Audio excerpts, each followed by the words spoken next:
the Empire State Building.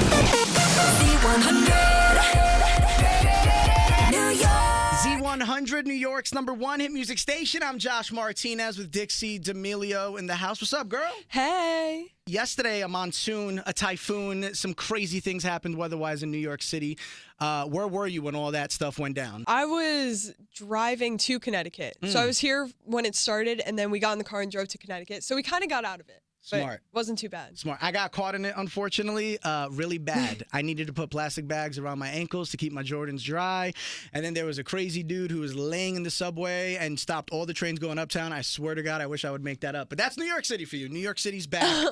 New York City is back, baby. So you're back doing your whole music thing and such.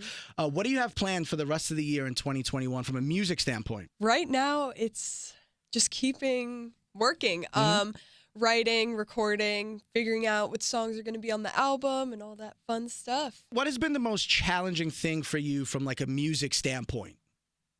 I mean, being a listener all these years, you don't realize how many people are involved and how many steps are involved to the whole thing for like a song to come out. So I think just trying to learn everything so quickly has been hard, and like I hate not knowing things, so I'm like trying to, I'm like, what is that? What does that button do? Like, tell me. And they're like, oh, that's just an on button. I'm like, okay, well, I don't know. So I think just like trying to stay ahead and learn. But that's dope though. Having that type A personality is dope because you never know like where this music thing could lead you, where maybe you end up being a behind the mic type person or behind the scenes type person to the point where, hey man, listen, Dixie Records could be a thing, and in 10 years maybe you have your own label, right? I mean, it's a possibility. Yeah.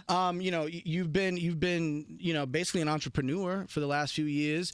How did the YouTube series come about? Because that popped up and it seems like you have a lot of fun and it seems very raw and real, which I think is the most important thing when you're literally just hanging out with a bunch of friends, basically. But how did that concept come about? So that whole thing started, the Dixie D'Amelio show started because Charlie and I were supposed to be doing this video for some magazine, and there was a mix-up, and it was all, Charlie didn't want to do it because of something happened, and I was like, okay, well, we have all the camera, I got glam, let's do something. So I just sat down and interviewed my dog just for fun, and then people are like, get real guests on it and do it. And now we're on a big production set, which is crazy. But I think we might be ending season 2 because I want to start doing more vlog type stuff, and then season 3 will come back even bigger and better. No, that's dope. And I think the most important thing is like I said before, like that raw content and to continue with, you know what I'm saying? Like just continuing everything and having that break from season 2 to season 3. It's a smart move. Now, do you have a favorite guest so far? I'm putting you on the spot. And why were they your favorite guest? Because I think some people might not realize that a lot of the fun happens when the camera goes off rather than when everything's in front of it. Noah Beck, I will say, my boyfriend has been my favorite guest. But I have some close second and third. Well, Noah's been in like so many episodes just because he's always on set, and he's always fun because he tries to scare me, and I get really nervous talking to him, especially the first time we did the interview because he was like, it was before we were dating on the internet, so he was like, do you like me? Do you have a crush on me? I know you, and all that, trying to make me uncomfortable, and I was uncomfortable because I was like, I don't know. Some little girl with like a crush on him, and then he just keeps coming back, and people love to see him. But Larry, my friend Larry, he was a funny guest. And he brought props, so. Props are always a fun thing. I was going to bring props and then realized I don't have any. So there was no reason for me to try to bring any. And then most importantly, you know, I think a lot of people like to know kind of behind the scenes in regards to what do you have planned, not just from music. We talked about music, but just kind of what's on Dixie's slate. Because I think a lot of people don't realize that like a lot of your life is like planned out months and months in advance. What are you most looking forward to in life over the next like year or so? And by the way, let me just say a vacation is definitely high on that list, so you can say a vacation. Our lives aren't that planned out, honestly. Like, really? I mean, we have dates for like major things, like our Hulu show, which I'm excited for, but we kind of just go like month to month, and I'm like, hey, can we maybe slide this thing in there? I would love to go to Fashion Week or Fashion Month. I don't know. I would Something love to do involving that. fashion Yes, is dope. I love all that stuff. Definitely traveling. I'm excited for that. too. That's what's up. And I think that a lot of people don't realize that, like, when it comes to a lot of this quick fame and a lot of these things that basically kind of make you an overnight celebrity in theory, and that's just me being real, a lot of people don't realize, like, that takes a toll on, like, the mental health situation. And I think it's important for people to hear about kind of the realness in regards to the mental health. I think it's very important for mental health to be on the forefront. So what steps have you taken to make sure that you're as balanced and as center as possible? Well, you will be able to get your answers to all those questions on the Hulu show, because we literally go through the whole steps. Because in the beginning, like literally the first episode, you can see like not okay.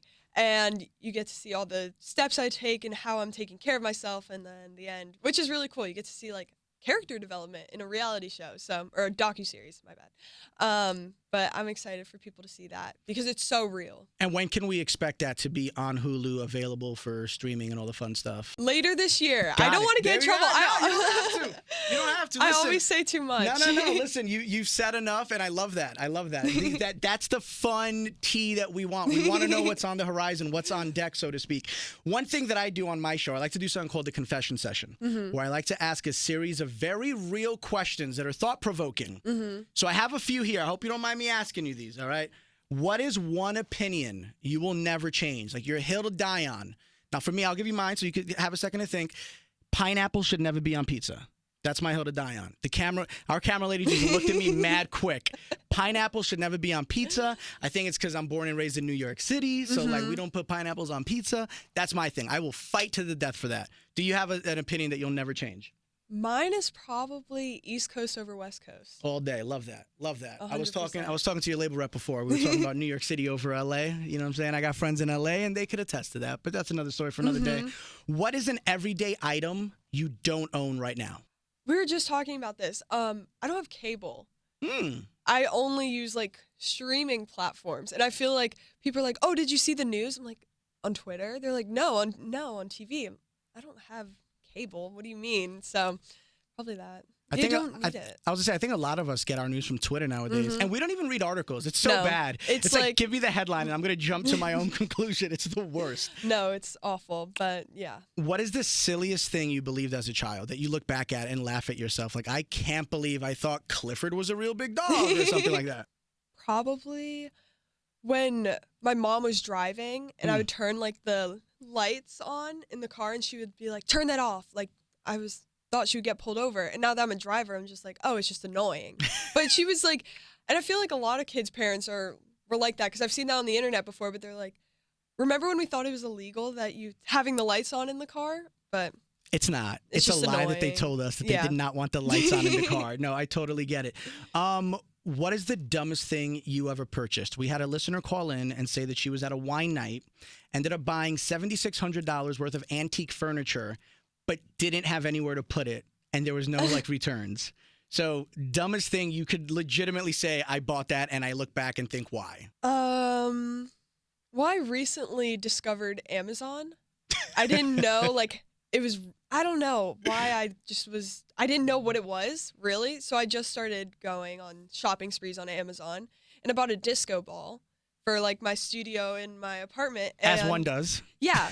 And I bought it thinking it would be like a disco ball, and it's this big.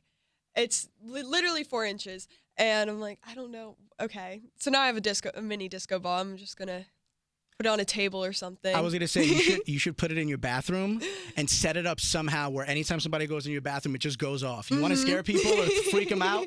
That's disco balls in the bathroom. That's a very good idea. Just gave myself that idea. I think I might want to do it. So before we wrap this up and get you out of here, what is the most important thing that people should know about Dixie D'Amelio, the human being, the entrepreneur, the businesswoman, the content creator, the influencer, you as an entire package rather than you as one or the other? I think I'm myself. I am always going to be myself. I'm not a different person on the internet. And that's what I kind of pride myself in, that I don't change how I look. If I look crusty, musty, that day I'll still post a video. And I hope people just know that I'm being honest, I'm being myself, and appreciate that. If not, whatever. But I just want to be myself and continue. What you see is what you get with Dixie D'Amelio. I love that. I love that. One more time, you are the very first person in the studio in 2021. Congratulations on making history as the first guest in the studio post-COVID, and we thank you so much, girl. Thank you so much. From the top of the Empire State Building. The 100.